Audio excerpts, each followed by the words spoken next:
Prevelations podcast number 25. Yep. We're Sean and Danny, Prevail Strength and Fitness, 2 studios, online nutrition program, Prevail Adventure Club, and other things that we do and stuff. Today we're going to talk about... And we're currently 39 and a half weeks pregnant. Right. Oh, no, we're almost 39 weeks pregnant. We may have one more of these to film, and then there will be a person just here. I'm going to lay her right here. It's right there. She could podcast with us. She can help out.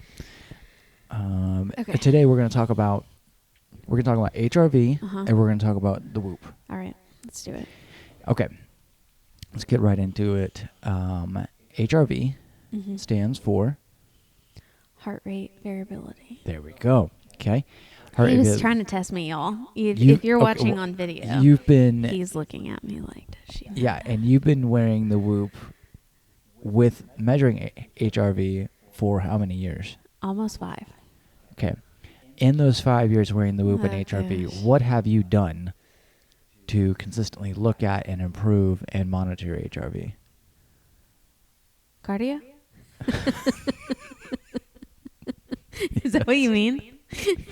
Why do I feel like this is a trick question? It is a trick question because you don't care. I don't. You rarely ever let the HRV score influence much of anything. Right, but I do look at it. Right. And I've taken notes on why it's changed, Right. but I'm not like actively trying to change it. Right. Yeah. Okay. Okay. Yeah. So, and then I've been wearing the Whoop for Like 4 years. 4 years or something like that. And that's the first thing I want to get into is HRV and a lot of data, especially in the Whoop, which we're going to talk about HRV first, and then we're going to dive into a lot of Whoop stuff. Okay. And we'll do our best to like show you. If you're on YouTube, we'll just like do this. I don't know if it's going to focus on the HRV inside of the Whoop. Yeah. It'd be really good of us if we could somehow like plant these images inside, but that's going to be a mess. I could maybe try. Okay, anyways. Okay, HRV, heart rate variability. Basically, that is, so you have your like beats per minute heart rate. Okay, so like a resting heart rate, or you're doing like some sort of like heart rate zone training or whatever, right? So you have your 60 beats per minute at rest. Yeah. That's basically saying that within 1 minute, you have 60 beats. Okay? Yes. Right? Now, what's, we don't really, a lot of people don't understand, like, those 60 beats are never consistent. It's not like one beat every second for 60 seconds. Okay. Okay? There's inconsistency in the time from every one of those beats. Okay. And there's also a rate in between them. So sometimes they're shorter, faster. There's the variability of those times. So one could be half a second, the next one could be a second and a half, and it can always, and then you get down to like milliseconds of time. Okay. Right? So all the beats bump, up, down, up, down, up, down. The time between those beats, there's a variable time between all of them. Okay. Okay? So HRV is that variability. Now, what it is that number is a reflection basically of where our nervous system is in its, I wouldn't say capability, but in its, it's probably is that your phone? No. Making that static noise? Okay. Okay. Heart rate variability is the amount of time between the beats. Now, it's the variation of that time. So the higher the variation, the higher that number, means that your nervous system, more or less, has the most amount of capability. Okay. So the higher the HRV score, the more tuned up your nervous system is. Okay. Basically. Okay. Okay, we can get really, really geeky, deep into that. But really all that means is that your nervous system from like excited to relaxed to recovered to the ability, and nervous system being like, nervous system is going to control the amount of electrical impulses your body can manage and fire. basically is your nervous system. So if you're under like high stress environment, depending on the type of stress, maybe that wears down your nervous system. Which can lower your HRV. Which can lower your HRV, which means that your nervous system has less of a potential ability to perform and adapt. Mm-hmm. That's basically all HRV is. So it is just like resting heart rate is that's a piece of information that's post a bunch of things previously happened. You know what I'm saying? Mm-hmm. So like HRV. So if I were to rest my resting heart rate this morning was because of the last 24 hours to last 24 months. It's a reflection of the past into today. Mm-hmm. HRV is the same thing. Mm-hmm. So my HRV score today is a reflection of what the last 24 hours to 24 months, which when you say 24 hours to 24 months, that meaning like what were the things that I influenced yesterday that created that result? And then 24 months would be like, what was the amount of training things or stress environments that are leading to trends? Yeah. And we talk about trend lines all the time. Yeah. I mean, we talk about trend lines in the studio every single time a new person joins the studio. Yes. Because of the in-body. The in-body. Which is very similar in the sense of like your muscle mass data today is a reflection of inputs and stimulus and food from the last X amount of weeks and months and years. Yeah. You know what I'm saying? Right. Yeah. Well, okay, just real fast, because you might be able to explain this a little more. HRV isn't necessarily like resting heart rate in a fact of like, I feel like we see a lot of graphs of resting heart rate on like below this means you're healthy, and like this range you should probably work on something. HRV is not really like that. No. But the higher your individual HRV is, the better your body can handle that stress. Yeah, I think there is some like it's highly individualized, and there are some kind of like very low numbers. Sure. That are like, you should be seeing like a professional about this. So if you're like in like the tens on your HRV, you're like, something's not quite right. But there are people who have, everyone's from a genetic standpoint has a natural set point of HRV. So some people's natural set point is 45. Okay. Right? That's the number. Mm-hmm. So it's not, and then so someone else's might be 75. It doesn't mean that person at 75 is twice as good as the 45. It means that person's individual own recipe is their 75. Mm-hmm. But if they're at 75 and then over 6 months they are working on increasing their endurance capacity, and they increase from 75 to 85, then they know they're getting like a positive response. Exactly. Yeah, which is different than other typical numbers. That's probably the weirdest thing about HRV is like you take typical like body fat percentage numbers, resting heart rate numbers, you have tons of data. It's like, okay, well, if you're above 75 resting heart rate, rarely is that good for anyone. Right. Same thing with body fat percentage. Like, okay, if you're above 40%, like, that's not good. Yeah. HRV does not live in that same type of family because of your just your genetics and then your environment are going to play a huge role into that number. Yeah. And it's not that you can't compare someone's HRV to another person. Right. That's what I was trying to get to. You can only compare your HRV to yourself. And if it's increasing or decreasing. Right, to the past version of yourself and to the future version of yourself. Sure. Right. Okay. Yeah. So that number, and I don't even know exactly what that number, I think there's two different ways that this is measured, so we're not going to get into it. But anyways, it's a standing number. Okay. It's always like 67, 155, or 78, or whatever. It's always some number between like basically 30s to 100 is around most people. Okay. Right?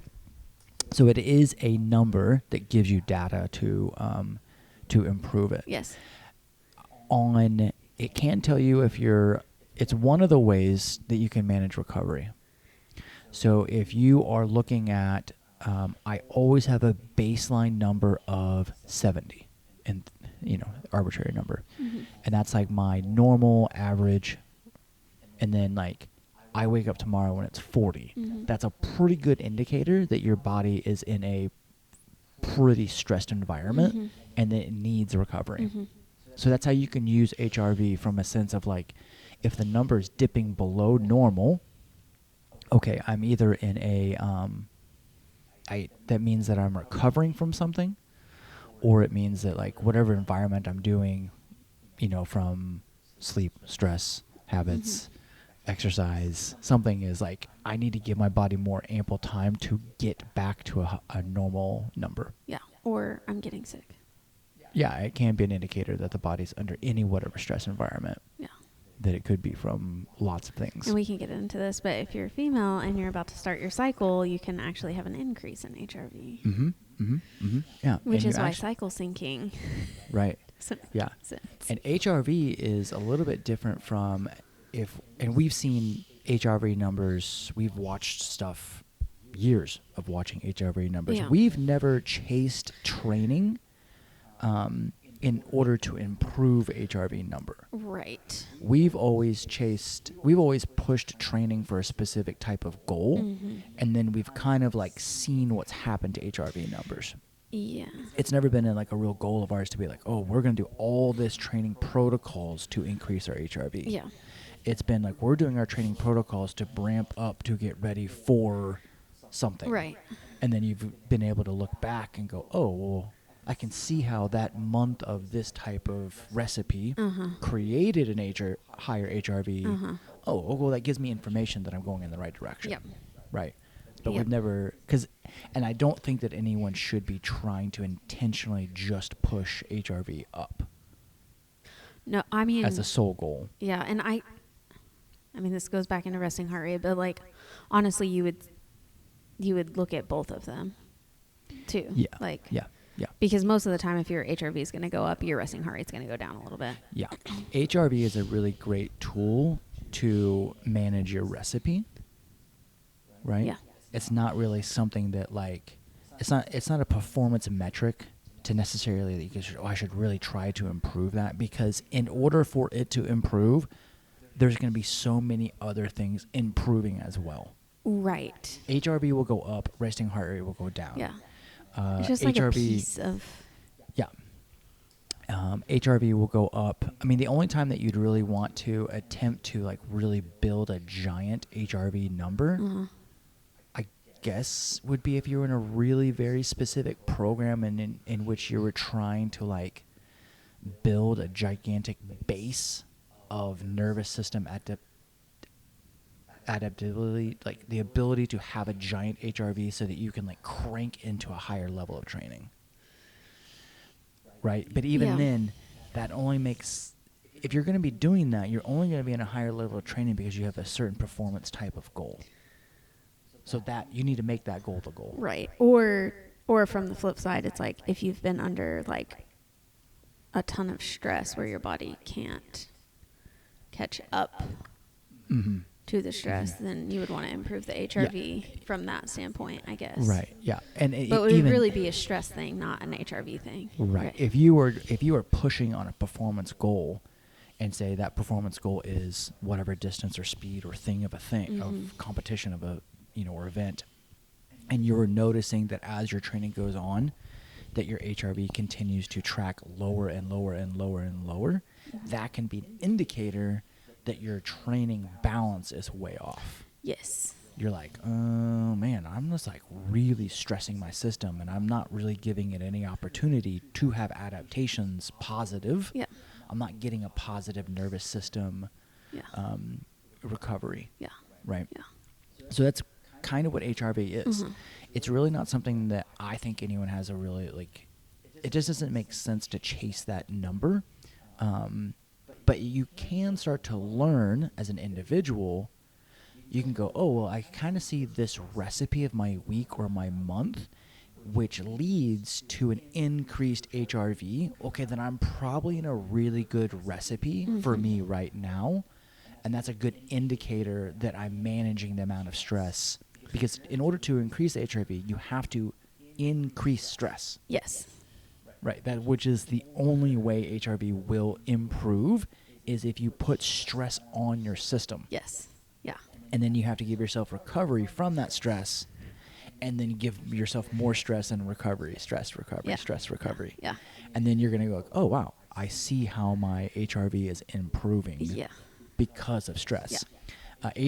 Our HRV numbers have been the absolute highest post us doing the most stressful things. Like 2 passes across the canyon, 24 hours of work with all sorts of gigantic stress. Mm-hmm. The 24 hours post that event, I'll see an increase by like 30 to 40% Yeah. of my HRV increase because the nervous system goes, oh, huge impulse intake, let me have this adaptation. And then it'll kind of like fall back down Yep. below normal, and then it'll kind of track back up. Yep. Yep. But if I were to repeat that stress over and over and over again, Right. the HRV is going to be like, very well, tank, tank, tank, tank, and then performance is going to Yeah. decrease, and all those other things are going to happen. That's what I was going to mention, but I try to be very aware when I talk about stress because I know a lot of people are scared of stress, but you have to have stress to change something. Yeah. But obviously, too much stress is not great for your HRV No. as well, No. which we've learned that. No, not great at all. Yeah. Yeah. So that's the basics of HRV. I mean, there's really not a whole lot to get into. I don't know where we should put, like, we have a bunch of like data We have on so our much data. Whoop, Yeah. which we'll get into next. And I don't even know if we can show this on the YouTube video, if it'll focus on I might be like- able to drop screenshots on there. maybe. Okay, so now let's move into the Whoop, Oh. which is the tool we use, and one of the things that it measures is HRV. Yes. Okay. Okay, so let's get into some things that we really love about the Whoop and why we still wear it after years and years and years and years, which is a pretty good testimony of like a product. If you continue to use it year after year after year, Yeah, I love it. that's a Yeah. product that works. It Yeah. works for us. Yep. Whoop does a really good job. There's lots of things that'll measure HRV. There's like the Aura Ring, the Garmin's, all of the wearables all measure HRVs.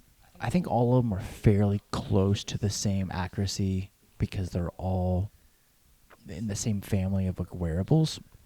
I know there might be some slight changes, but I think it's minimal from equipment to equipment. Yeah, I kind of heard somebody mention the Aura Ring versus the Whoop, and the Whoop is like a little more based on like performance stuff. So people that like to track different like workout Yeah. modalities that Yeah, it's helpful. Yeah, the Whoop is, I mean, it's literally a bigger piece of thing on your wrist than the Ring is, you know? So it's just a little bit, it's like kind of like saying like, this computer will do, it'll play this video and do this many programs. Well, that bigger computer will run these many programs with this much speed. Right. And that's basically the difference between the Whoop and other things. Is like, it's just the best computer. Yeah. It just has the most ability to create the most amount of information. The next piece about the Whoop that we really love, and it comes to HRV, is yes, you get a daily score, you get to get a daily recovery, you can look at your HRV every single day. But what we really love about the Whoop, HRV, resting heart rate, I mean, it measures so many things. Steps, Recovery it measures score. I recovery mean, scores, and measures. It's not measuring my cycle right now, but it's No. measuring my pregnancy trends, which is Yep. cool. But body temperature, respiratory yeah, rates. it will track your cycle.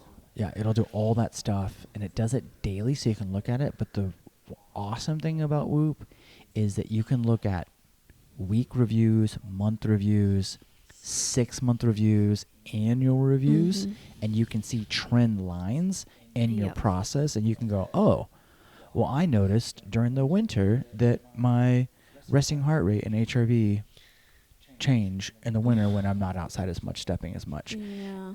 And so you can look at like 7 days of data. You can look at as much data as you want to in big reviews, and it'll give you insights of what's happening. Yep. It'll say simple things like, I know it's told me that if I have a consistent, like I think roughly 7,000 steps a day, you'll see a 1 to 2 beats in resting heart rate drop. Yeah. And if you get to like, if I were to be under 3,000 steps a day, I would have a correlative like increase in resting heart rate. Yeah. Which it gives you that information. And so as a science experiment, your own little science experiment, you go, oh wow, I really see how like me doing XXXX results in Y. Mm-hmm. Which is the best thing about the Whoop, which we love the most about it is its reporting functions. Yeah. Are the most in depth. Yeah. Tons and tons and tons of data. Almost too much. Yeah, and then some of it kind of makes you sad. Like that one glass of wine really just can jack you up when you don't think one glass of wine can jack you up. Yeah, so the Whoop dashboard, and they're still improving quite a bit. I was trying to find like a yearly, but keep going. But it'll give, so HRV and a recovery score is one of the pieces of information. So it'll say, like, your recovery score is, like mine today, 54%. Right? Mm-hmm. And inside that recovery, if I click on it, it'll say heart rate variability is down off of normal by 2 points. Resting heart rate is the same. Mm-hmm. Respiratory rate is up. Sleep performance was down versus the last 30 days. So it can kind of give me recovery insights to like what was happening. If I click on heart rate variability, it'll give me trend lines of plus or minus 3 or 11%, 6%, 10% every 30 days, which you can start to go, okay, what did that 30 days look like? What created that result? Mm-hmm. And why is it going forward or why is it going backwards in that thing? Yeah. What else do you love about the Whoop? Okay. I don't know. Because I just really enjoy it. I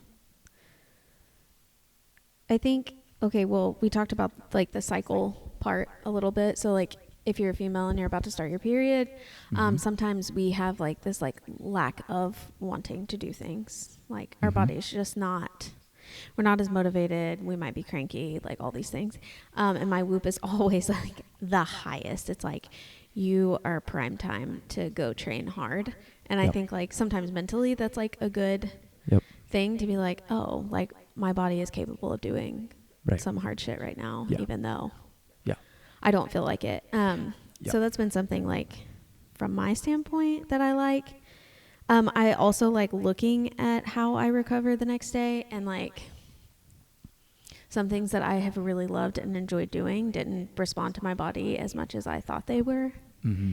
And so like knowing that on like, oh, maybe I shouldn't try to do a 200-mile race every 6 months, you know, like not, you know, it can come across as like this healthy thing. Like you're doing cardio all the time, you're increasing, you know, your endurance, but like, is it too much? Probably. Right. But us training for a big hike is a way different response from my body. Yep. Yeah. Yep. And I think of all the things that the Whoop does, it's not that whatever my score today and the data and information that I have for today dictates how my day goes. It's more of like, well, how did I get to this recovery, this information, what happened before this? And then you start to learn over time things that influence it so that you can prepare yourself for the most amount of green, highly recovered days. Yeah. And then I feel like there's two parts on like, if you're somebody who hates rest days, this can be really eye-opening on like, oh, well, my recovery is actually like trash most of the time. Like, I'm not giving myself enough recovery to even see any progress in my fitness or body composition or whatever. But then on the flip side of it, if you're like, I'm constantly stressed, I don't have time to work out, and then your strain is like never high at all, then that's also like... Yeah. So the Whoop has strain score, recovery score, sleep score. That's this big three on the top of the dashboard. There's more after that, but that's the big three that they track. And a strain is something very interesting about the strain, which it's measured on multiple different things. It's not a single type. It has exercise stress, non-exercise stress. It's got different changes in what your heart rate does, skin temperature. Like there's lots of things that determine this algorithm that creates strain. you could be a highly workplace stressed individual with a super low strain, Yep. right? Yep. And sleep performance could be whatever it is, but you're never giving yourself the actual like positive physical stress from exercise. Yep. And you could still be in like low recovery scores with a super low strain. Inversely, someone could be high strain with a ton of low recovery scores because they're always overworking. And the dashboard gives you that information as you as an individual how to start tweaking your recipe to be like, oh, well, I actually don't have any, like, I have high stress days, but none of it comes from physical stress. Yeah.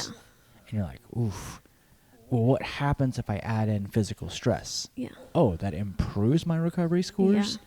Right. And there's other days where, like, recovery days will be low, but mentally you feel fired up, ready to go. Yes. And you're like, all right, well, I'm going to push. If I feel good, I'll push hard. But also, at the same sense, if I'm like 50% recovered, I probably won't expect phenomenal things out of my performance today besides getting it done. Yeah. And then inversely, you can wake up and feel mentally super fatigued and you can feel mentally stressed and you have a high recovery day. And you're like, well, my nervous system and my body is ready to work. Yeah. I could lean into more effort if I wanted to. But also, if I have a ton of like joint and muscular soreness from a ton of strength training, who cares if my recovery score is high? Yeah. I'm listening to my body and I'm giving some like relief. So it's really it's a tool to learn your recipe, not to dictate your day. Right. Yep. Yeah. And then sleep performance, which is gigantic, is you can really start to learn, oh, well, does caffeine before bed actually affect my sleep or not? Because it has a journal. You can make your journal as big or as short as you want. Yep. And it's just in the morning, it's a bunch of like check marks. And after that, you can even get detailed with notes. But you could start tracking, okay, I'm going to spend the next 30 days and I'm going to just track caffeine. Yeah. When how much of it I have and when I have Yeah. it.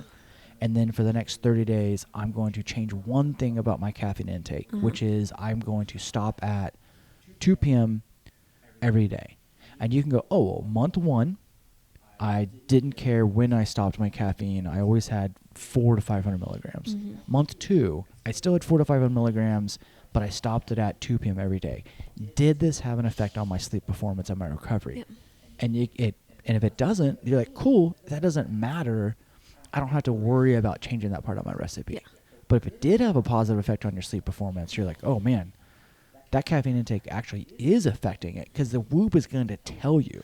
Yeah. It's going to be like, It'll hey, give you like this graph at the end by of the the month. way, your monthly performance report, an assessment, like, this is a negative response, or Right. this is a positive response. yeah, it'll say like your sleep performance improved 7% by moving your caffeine. And you don't even have to do it 30 and 30 because it's a journal. You could do like every other day. Yeah. Or you could do 3 days in a row and then 3 days off. Yeah. And you're just changing one variable back and forth. And 3 days later, it's like, hey, we noticed that whenever you didn't have caffeine, that your sleep performance actually improved. Yeah. And you may not feel it. You may think it doesn't matter when I have caffeine, but the data from your sleep performance, the amount of times in sleep performance, it tracks the amount of wake times, the amount of sleep stress, skin temperature, Yep. and it's also going to test heart rate. So it can give you a performance of like, here's the type and quality, not just quantity of sleep that you're having. Yeah. Yeah. But you can, I mean, it's so detailed. You can put how many nights you supplemented with magnesium, how Right. many, if you did have a drink, Right. if you got sunlight first thing in the morning, if you went on Right. a daily walk, if you Right. had gluten, if you had dairy. I mean, those Right. are things that Right. are big too. If you cuddled in the morning. Right. Yeah, everything. Everything. You can track whatever Yeah. you want to, or as detailed or as not detailed as you want. Yeah. I've been like inconsistently wearing mouth tape, and I've just been recording when I do and do not wear it. And so it'll be interesting to see in a monthly performance assessment if it's like, hey, we noticed that mouth taping did or did not improve your sleep quality. Because then it gives me information to where, like, well, if it does, that's something I do more of. If it doesn't, I don't have to worry about it. I'll move on to something else to improve Yeah. what my individual recipe. Yeah. So Whoop is really awesome. I mean, I'd recommend it to like 100% of people Yeah. who care about improving their health. Yeah. Yeah, because it'll give you facts that you're like, oh, man. Right. It is I think the best way to use it is a learning tool, not as a like this determines my day tool. Right. Yes. It's more of just a like, one, how can I just improve my like quality of life is what it's like really trying to do. Yeah. Yeah. And there's things that work for you that might not work for me or whatever, and that's what it's like. Right. And you can look at your like annual graph and it'll show you how many like how many red days you have compared to yellow days to green days. And you're like, oh man, I'm having like 10 red days a month. Oh, I'm going to change this part of my recipe and now I have 4 red days a month. You're like, oh, well, I am living a healthier life because of whatever influence, like you pushing to train for Moab, you had lots of red days. Yeah. And my day strain was like 18 all the time, which the highest you can get is 20. Yeah. So. Yeah. Other like data. And my HRV was terrible. Terrible. Terrible. Right. The other data would be, it'll give you like your optimal day strain for you to have health improvements and performance improvements compared to my day strain is different. It's different. Yeah. Your day strain can be above 12 and I have negative impacts if I maintain a 12 plus day strain. Yep. Because my body's like, I don't want that type and volume of work. I actually need less work. And my HRV improvements have been bigger than yours with less work. Yep. Just because that's how my body wants to respond to different type of like stress and stimulus. Yep. Yep. So it's highly individualized, which is the best part. Yeah. And you can start to learn trends and you can go, oh, and then you're talking to other people who are like using it. You start to like Whitney's been wearing it for a long time. Yeah. Well, I mean, we have a group of Prevail people that wear it. Yeah. A bunch of instructors and people, and you can go, hey, did you notice like after we went on that gigantic thing, or did you notice that, oh yeah, I changed this, or oh, I got up every day and got out sunlight for 30 minutes and I saw a big change in my HRV, and you're like, oh, well, that's interesting. That's something maybe I should experiment with that. Yeah, yeah. Or like things like you travel to elevation. If you don't live in elevation, like our recovery is always terrible. Recovery tanks when we travel. Our body responds so quick. It takes me, and I've been learning every time we go and travel, I've been learning that it takes me like 48 hours for my body to get to a decent recovery. Yeah. Not like great recovery. It's bad. Not like I'm ready for that elevation, but like I'm talking like we'll travel up anything above 8,000 feet and I'll be at like 3 and 6% recovered doing nothing but getting into elevation. Yeah. And it takes me like 2 days, 3 days for my body to get back into like regular yellow numbers or even green numbers in recovery. Yeah. And when you go to the canyon's only at 6,000 feet. And it usually takes me about 40 hours before I wake up in the green, which is good information because I'm like, oh, well, if I really want to push a PR at the canyon, I should really do everything possible to not get there the day before and then crank the next day. Even though we've always gone there. I mean, we have done that, but that also gives you an expectation of like, okay, it's going to be hard. I wake up and yep, I'm in the red. Not surprised. It is what it is. And I can still perform, but man, if I would have been here 2 days earlier, my performance would be how much better because of that information. And I would say that it catches when you're going to get sick too, before you actually feel that you're going to get sick. It will. Yeah. It'll start to tell you skin temp is up, resting heart rate is up, and you may not, it'll be marginal and you may not know it. Yeah, you might not like actually have a fever yet. Right, and your recovery's like dropping really fast. And it'll kind of give you like a little bit of warnings like, of, hey, you might want to be thinking about things. And the next thing, you wake up and you got a fever and you're like, you got the freaking Rona. It knew because your body was going through a stress response. Yeah. It started telling you those stress responses. Yeah. The beginning of pregnancy. My body was trashed. Now it's not. Anyways. Yeah. So that's we like the Whoop. Is there anything else inside the Whoop as we're looking at it? sleep tracker, activity trackers. That's another one that we didn't get into, activity it trackers. does track your activity.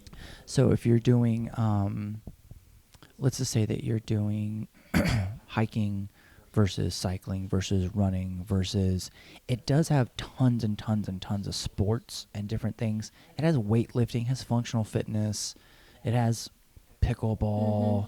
You can track literally everything. Manual labor.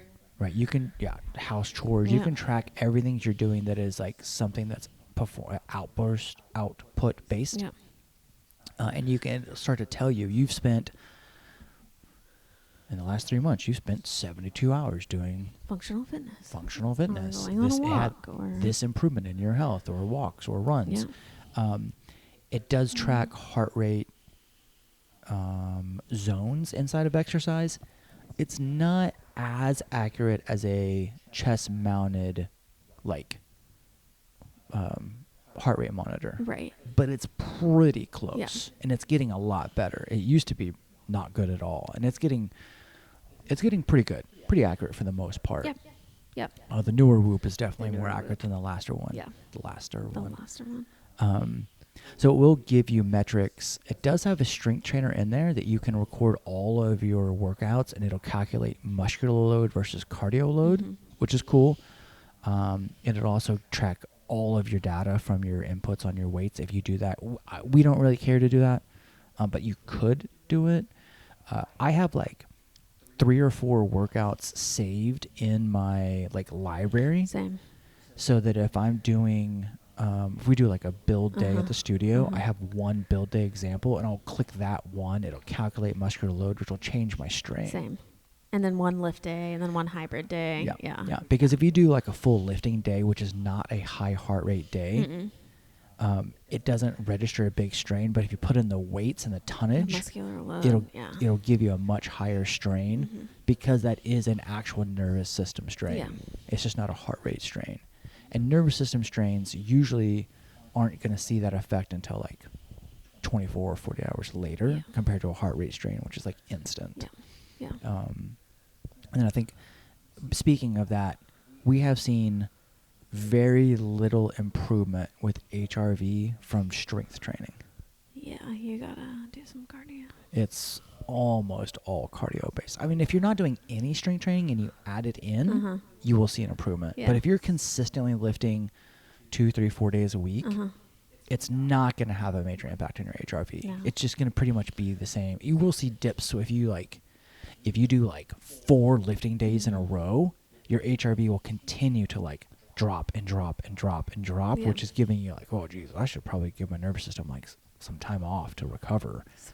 But if you really want to improve that number, it comes from conditioning. Yeah. Whatever variation of things. Yeah. And we've seen the biggest improvements in HRV from super long, multiple hour endurance events. Yeah. Like a considerable amount of time in zone 1, zone 2, zone 3. Yeah. Hours. And outside in the sun. And you'll see huge improvements in your HRV from moderate jogging, hiking, climbing out the outsides in the sun. Yep. I forgot about this, but we do have a referral link. So you get 1 free month. There you go. If you use Prevail. Yeah.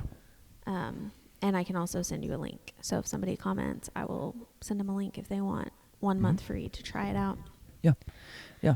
So there we go. So we have recovery scores, sleep scores, strain days. You have it'll track strain and recovery, the correlation between those. It'll track steps, resting heart rate, calories. It'll stack that'll do, and those are all roughly, you can't take that too close, but it will give you averages. Yep.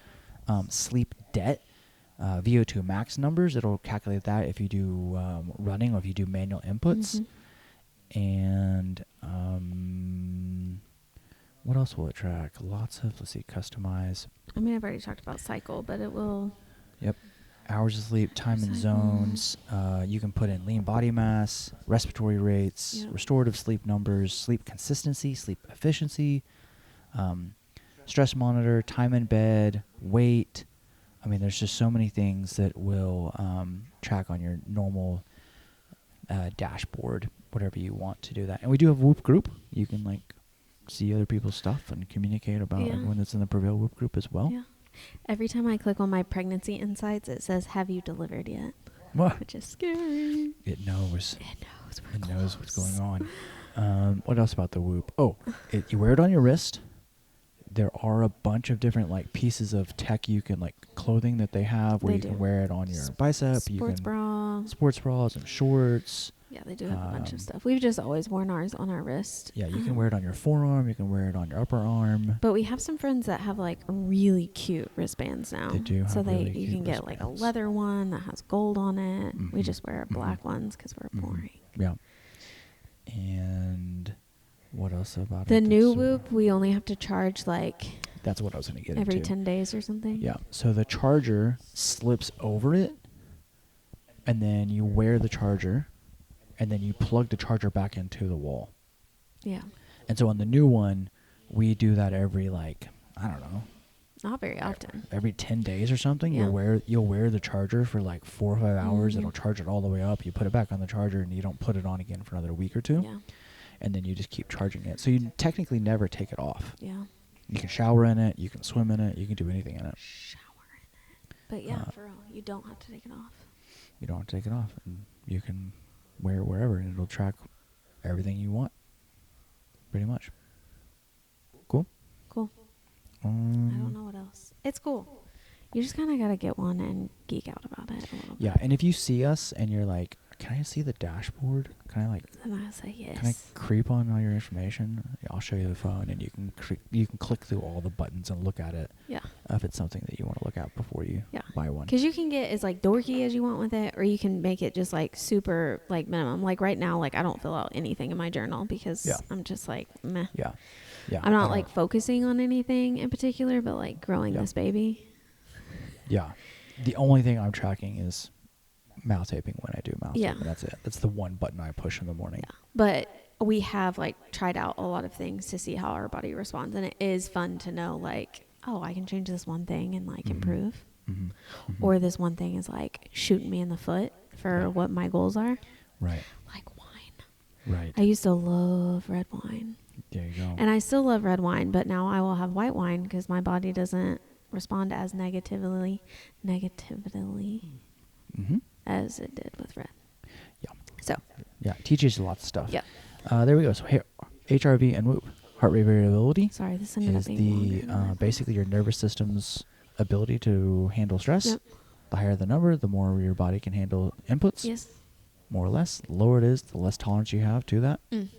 Basically, all HRV is. It is a good number to track in post. I wouldn't train just to improve it. No. I would train to improve performance and then learn how my HRV is tracking with that performance. And one more thing, because I was looking at it, my HRV, like the total like range that I've had since I've had my Whoop 5 years ago, my HRV got to as low as 7, probably from being sick, and as high as 117. Wow. So that's a big range. It's a big range. But I usually don't live at either one of those. So Oh, health span. Oh, yeah. That's another thing that they just started doing. Health span. Is it will take all of this data and it'll give you approximate where you are in your health age compared to your like time on Earth age. Now this isn't like blood markers, which they do have that capability in the newest variation of the Whoop, that they have the ability to sync your blood markers into the app for like super detailed information. We which could is ask Whitney about that. 'cause way I feel cool. Like she got something. But it will give you a health span.